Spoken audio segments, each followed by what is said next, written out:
গলাচিপা উপজেলা পানপট্টি ইউনিয়নের এই ইউনিয়নে মানুষের দুঃখ এবং দুর্দশার কথা চিন্তা করে, বিশেষ করে মা ও শিশুদের কথা চিন্তা করে 5,96,00,000 টাকা ব্যয়ে 2016 সালে একটি হাসপাতাল নির্মাণ করা হয়। তার নির্মাণ কাজ শেষ হয় 2018 সালে। কিন্তু দুঃখজনক হলো সত্য, এই 8 বছরে একজন ডাক্তারও এই হসপিটালে আসেনি।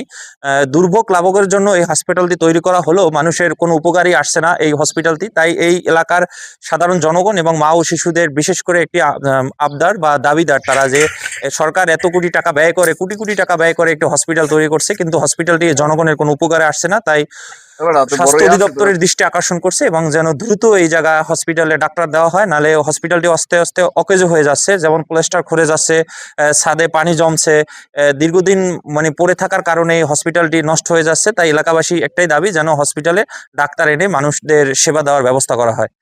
যাবৎ কোনো লোকজন আসে না, ভালো না, ডাক্তার আসে না, তার জন্য কোনো সেবা পাই না আমরা। শিশুদের কোনো সেবা পাই না, কোনো গর্ভবতী আসলে কোনো সেবা পাই না, তার জন্য এখানে কোনো লোকজন আসে না। আমাদের এখান থেকে যাইতে হয় গলাচিপা, ওদিকে যাইয়া দেখাইতে হয়। রাত বিরাত একটা ভালো মন্দ আছে সবারই, ওইটা আমরা এখানে কোনো সেবা পাই না, কোনো পাই না এখানে। তার জন্য এটা চলে না হাসপাতালটা। এখন যদি আপনারা কোনো ভালো ডাক্তার লুকটা দেন, তাইলে দেখা যায় আমরা লোকজন আসুন সবাই।